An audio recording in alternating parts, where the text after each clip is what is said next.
एक राज्य में श्याम नामक युवक रहा करता था। एक बार उसने राजा के किसी आदेश की अवहेलना कर दी।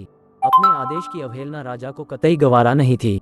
जो भी उसके आदेश की अवहेलना करता दंड का पात्र बनता। श्याम को भी सैनिक बंदी बनाकर राजा के समक्ष ले गए। भरे दरबार में राजा ने उसे मृत्युदंड सुनाया। अपने मृत्युदंड पर श्याम बोला, महाराज, आपके द्वारा दिया गया मृत्युदंड शिरोधार्य है, किंतु मृत्यु पूर्व मेरा आपसे एक निवेदन है और वह ये है कि मुझे कुछ समय प्रदान किया जाए ताकि अंतिम बार मैं अपने परिवार से मिल सकूं। राजा ने एक सिरे से उसका यह निवेदन अस्वीकार कर दिया। तुम पर कैसे विश्वास किया जा सकता है? यहाँ से जाने के उपरांत तुम वापस नहीं लौटे तो तुम्हारा यह निवेदन स्वीकार योग्य नहीं है। राजा के ये कहते ही राज दरबार में उपस्थित प्रजा में से एक युवक सामने आया और बोला, महाराज, मेरा आपसे निवेदन है कि श्याम को उसके परिवार से मिलने जाने दिया जाए। उसके वापस आते तक मुझे बंदी बनाकर रख लिया जाए।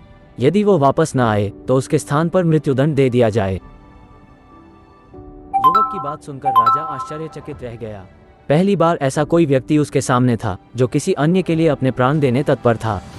राजा ने पूछा, कौन हो युवक और इसका स्थान क्यों लेना चाहते हो? महाराज, मेरा नाम कन्हैया है। मैं श्याम का मित्र हूँ। मुझे पूरा विश्वास है कि अपने परिवार से मिलकर ये अवश्य वापस आएगा। युवक बोला। राजा ने सैनिकों को कन्हैया को बंदी बना लेने का आदेश दिया और श्याम को परिवार से मिलने जाने की अनुमति प्रदान कर दी। श्याम को 6 घंटे का समय दिया गया जिसमें उसे अपने परिवार से मिलकर वापस आना था। श्याम घोड़े पर सवार होकर अपने परिवार से मिलने पहुंचा और सबसे मिलकर तुरंत वापसी की राह पकड़ ली। वो समय व्यर्थ नहीं करना चाहता था।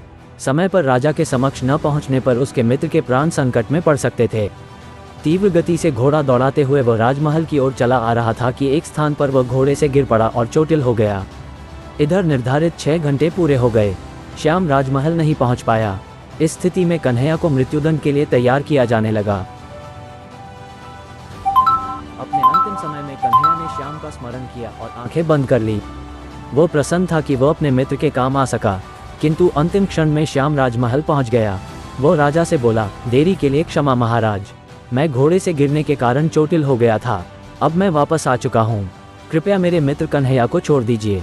श्याम का कथन सुनकर कन्हैया ऊंचे स्वर में बोला, मित्र, तुम चले जाओ। श्याम बोला, नहीं मित्र, मेरा दंड तुम कैसे भोग सकते हो और मैं तुम ऐसा करने कैसे दे सकता हूँ? मेरा दंड है, मैं ही भोगूंगा।